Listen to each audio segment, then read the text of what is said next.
Yo, what is up guys? My name is XM06 and today I'm going to be showing you my Valorant playlist and I'm going to be explaining it and just talking about the different scenarios and why I put everything where it is. If you try this routine or you enjoyed the video, whatever, just make sure to like, comment, and subscribe, and let's just get right into it.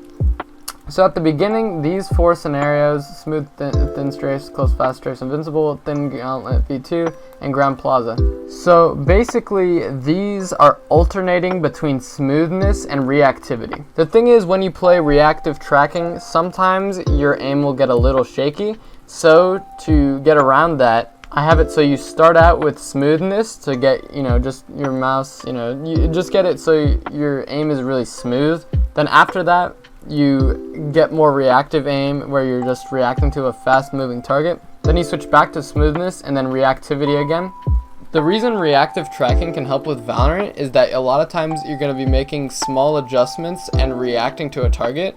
This is going to improve your reflexes or reaction time, and it's also going to help with reacting to a target and then micro adjusting to it, which is something you do a lot in Valorant. The next scenario, target acquisition flick, is pretty unique. You want to make sure in your visuals that your head is different than your body color. So what you're going to want to do is aim at this like Pokeball looking thing, and then when you see the next target, you click both in one motion.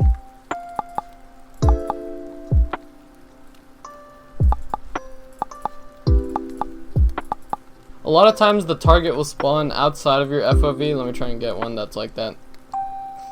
So see right there, it just didn't show, it doesn't show up on my screen.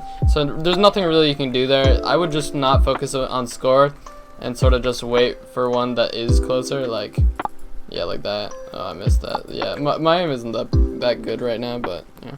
This scenario is just going to help you with reacting and sort of just general flicking. Then we move on to the micro adjusting section, which has control sphere, or mouse control clicking 3, 5 sphere hip fire, extra small, 1 wall 4 targets will take, 1 wall 5 targets small flicks, pressure aiming, Valorant micro, shot speed small, and then it ends again with control sphere. These scenarios are all really good for just improving your micro adjustments, which if you don't know is just your micro, just making very, very small movements with your mouse. And to finish it off is cooler TAF, which is basically a smaller version of the last scenario, and usually it's less RNG based, there's no off your screen targets. Then we go into the dynamic clicking section, which is really helpful for Valorant because in Valorant you're going to need to be clicking targets that are strafing outwards sometimes. So to start off, this section starts with 1 wall 5 targets passive track invincible. This scenario is really helpful because it's basically just tracking the bot in the next scenario, which is just going to help you be able to follow the target. Then comes 1 wall 5 targets passive. You're going to apply a similar technique to static here. You're just going to sort of flick and then micro adjust or whatever. So it's you flick and then you track it for a second or whatever. You flick, micro adjust.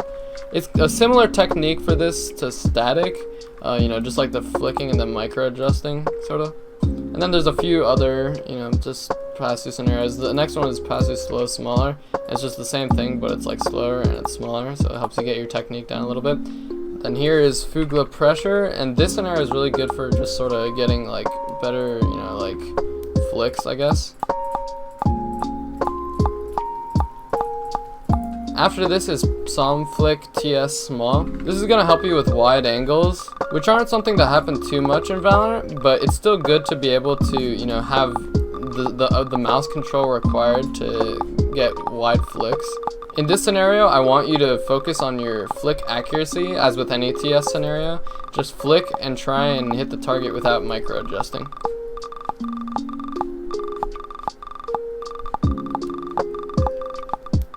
And then after this are just a bunch of target switching scenarios that are really helpful. After this are a bunch of wide flicking scenarios like this one. And Vox TS, these are really good for flicks. And then finally the playlist ends with wide wall 3 targets and wide wall 3 targets small, and then floating heads timing 400% no mag. These are all scenarios just for hitting flick shots basically and improving your wide angles. So yeah, that's basically the routine, guys. The code will be in the description and everything, so just let me know if you try it and let me know if it helps you. I've heard it helps some people, so you know what? If you give it a try and if it works for you, then let me know. and I'll see you in the next one. Peace.